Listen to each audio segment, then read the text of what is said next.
al doctor Emilio Cebadúa, que es doctor en Ciencia Política por la Universidad de Harvard y doctor en Derecho por la Universidad Nacional Autónoma de México. Fue profesor investigador del Centro de Estudios Históricos del Colegio de México, consejero electoral,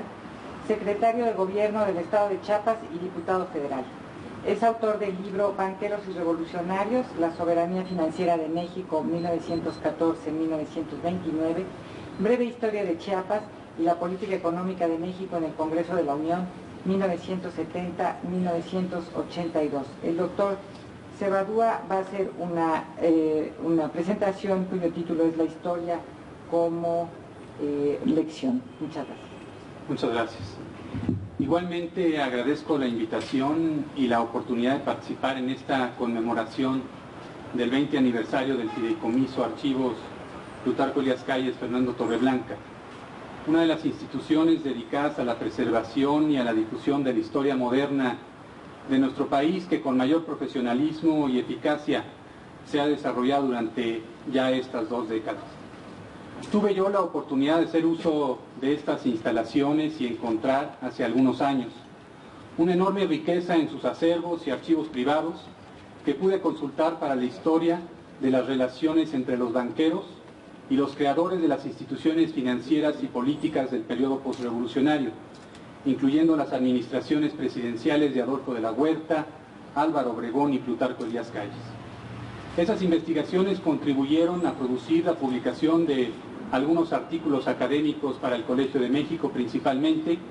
y para mi libro Banqueros y Revolucionarios, que me ha servido a mí por lo menos como referente teórico, me atrevería a decir, para la historia de la política en México. Muchas gracias a Norma Mereles de Ogarrio por ese entonces y por ahora, y muchas felicidades por el 20 aniversario de estos archivos tan importantes. Hablar sobre un archivo provoca inevitablemente reflexiones sobre la historia, sobre sus fuentes, y para mí, que en los últimos 10 años me he dedicado más bien a la política activa que a la investigación histórica profesional, significa pensar la relación entre el pasado y el presente, en la historia como una lección para el acontecer actual.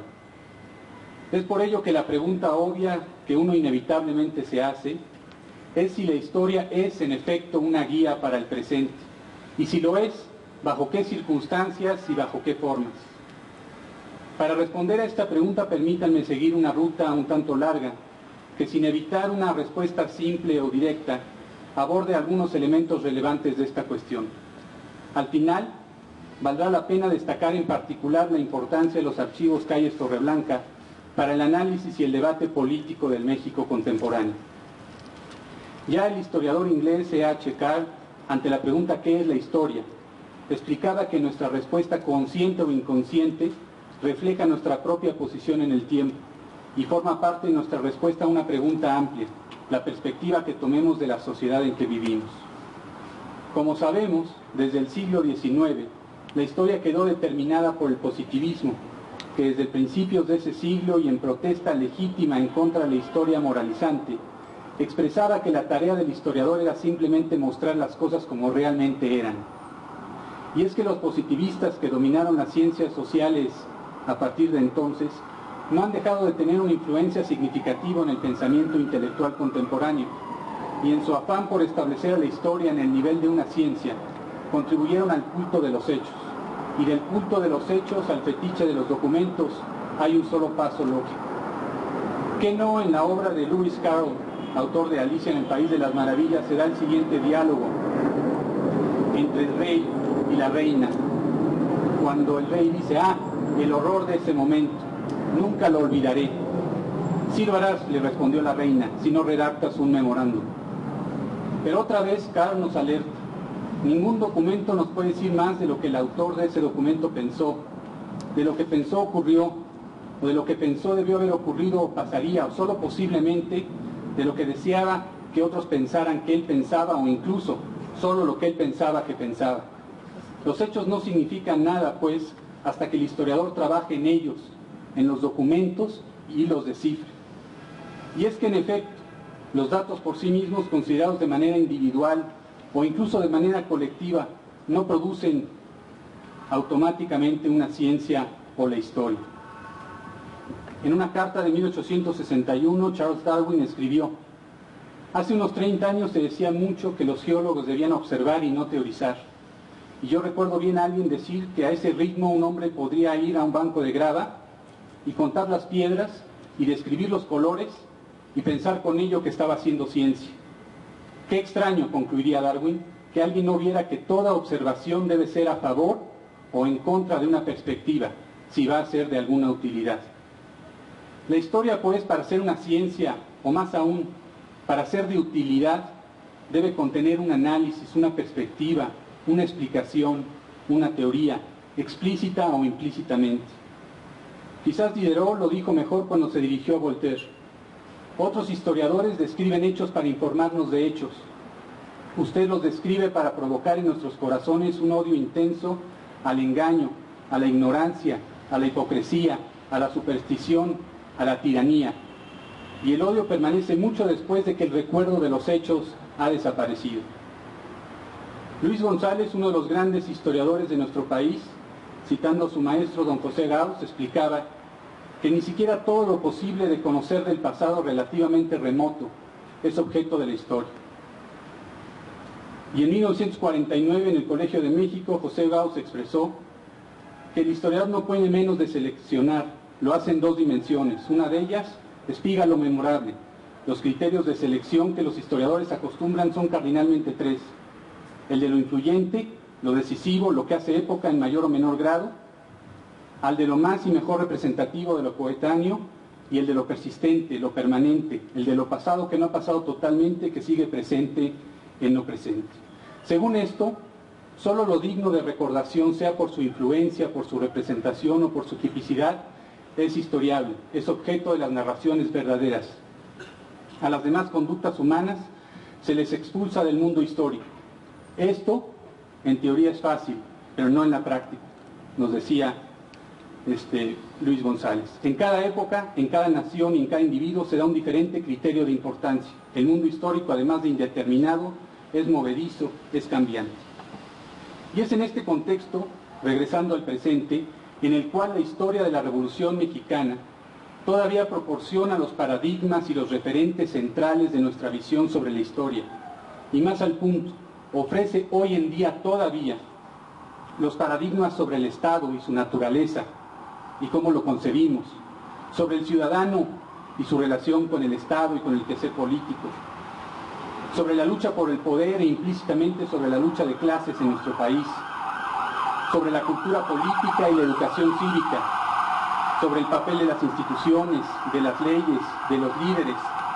de los símbolos y emblemas, en fin, del imaginario político en el que nos desenvolvemos.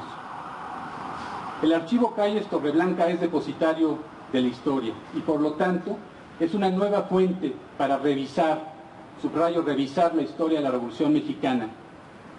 En el periodo de formación, en los años 20 y en los 30, del paradigma nacional de nuestra cultura política. Y es por ello que resulta que a 20 años de su apertura, el archivo sigue siendo una fuente inagotable para hacer historia y conocer el presente. A través de la historia contemporánea y de los archivos es necesario, como tarea central de cultura cívica hoy en día, revisar para este siglo XXI, que comenzó, según nuestra interpretación, en 1968, o 1976, o 1982, o 1988, o incluso en el 2000. Es necesario, pues, revisar para este siglo XXI el nuevo paradigma histórico, justamente para redeterminar y redefinir la relación que debe existir entre el Estado y nuestra sociedad, en la educación cívica y la cultura política, y en general para nuestras instituciones, nuestra relación con los líderes, la política y la sociedad. A la historia oficial, ya revisada, en particular de manera radical desde la academia, especialmente en los últimos 30 años más o menos, es necesario todavía no enfrentarla a una nueva objetividad que correría el riesgo de hacerla una nueva historia también oficial, sino volverla útil e interesante para una sociedad como la nuestra, que se ha vuelto cada vez más dinámica, plural, globalizada, pero también maquinada y alejada de lo político. La tarea de reemplazar a los héroes de bronce y a los eslogans y estereotipos del oficialismo en la historia es una tarea que no termina y que de hecho después de los cambios registrados en la transición democrática de los últimos años requiere de nuevos impulsos. Yo tuve el gusto, ya lo mencionaba antes, de pasar muchos días, varios años atrás, trabajando en los agradables espacios de este archivo y gracias a la hospitalidad, el buen trato y el oficio de su directora Norma Ugarri y de sus colaboradores, todos atentos y dispuestos a darle vida a las historias contenidas en los archivos y fondos presentes en esta institución, realizar mi propio trabajo profesional con estas miras. La riqueza de los diversos archivos individuales y en particular el mundo específico que revelan los documentos individuales, la correspondencia, la memoranda, las notas, las piezas de un enorme rompecabezas inconcluso, inacabable, impiden definir una historia que, como lo señalaba Enrique Krause en un texto reciente sobre el uso de la historia, reduzca a los personajes de la historia, a Miguel Hidalgo, a Benito Juárez, a Francisco Madero, a Francisco Villa y a Emiliano Zapata, o a Plutarco Elías Calles y Álvaro Obregón, por ejemplo, pensando en la centralidad que tienen en este archivo, a símbolos o claves, a estatuas o monumentos, a caricaturas de políticos o líderes. La política en la historia no puede simplificarse. En su interpretación veraz, al espacio del revés de una estampilla de un héroe o prócer de la patria. No es hacerle justicia ni a los personajes de la historia, ni a la historia misma. Es por ello que historias sociales o historias económicas o historias populares, producto en buena medida del revisionismo historiográfico del último tercio del siglo XX, han venido a complejizar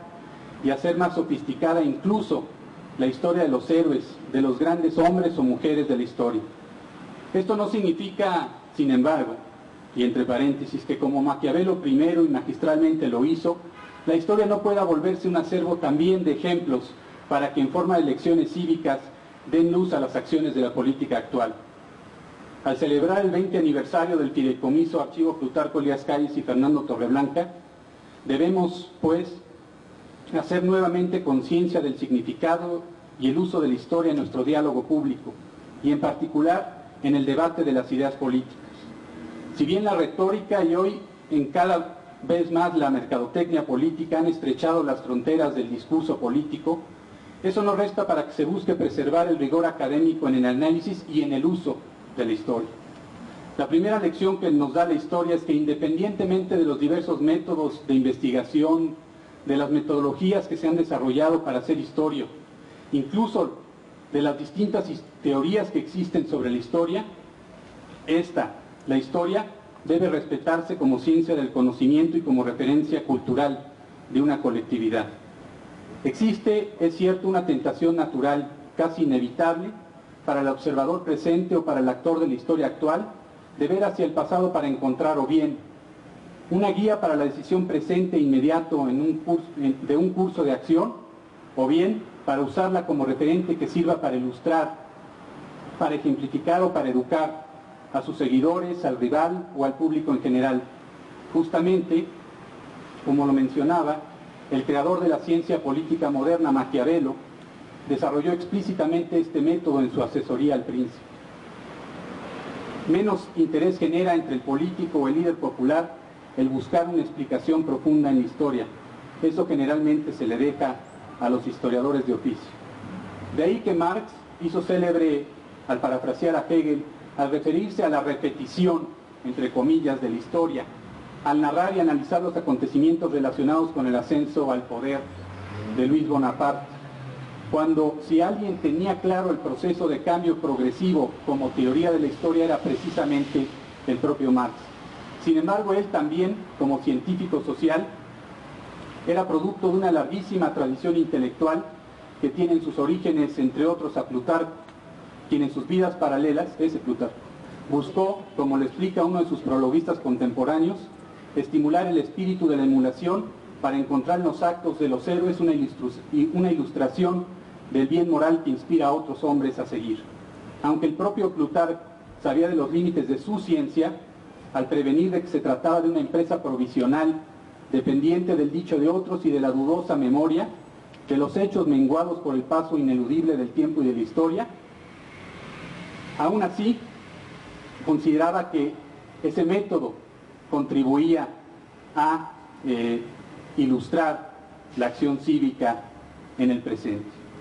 La diferencia entre el trabajo o la obra de un historiador y de quien usa la historia para una estampa, para un spot de televisión o para un giro retórico en el discurso,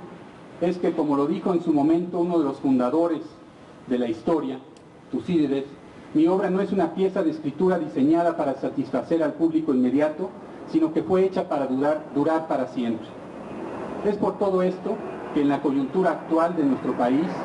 donde se busca contraponer a caudillos e instituciones,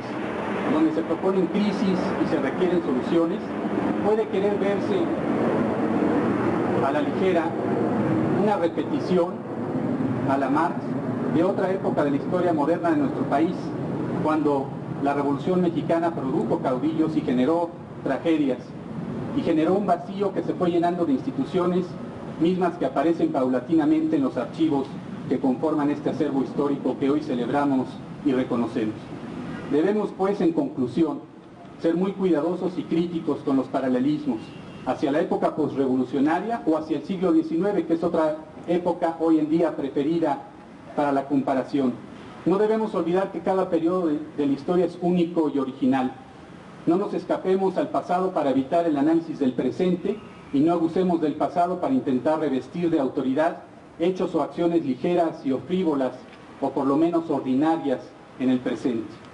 La conmemoración del día de hoy, al celebrar el 20 aniversario de este archivo, nos obliga pues a respetar la historia, sus fuentes, sus causas, su lógica y su verdadera autoridad. Muchas gracias.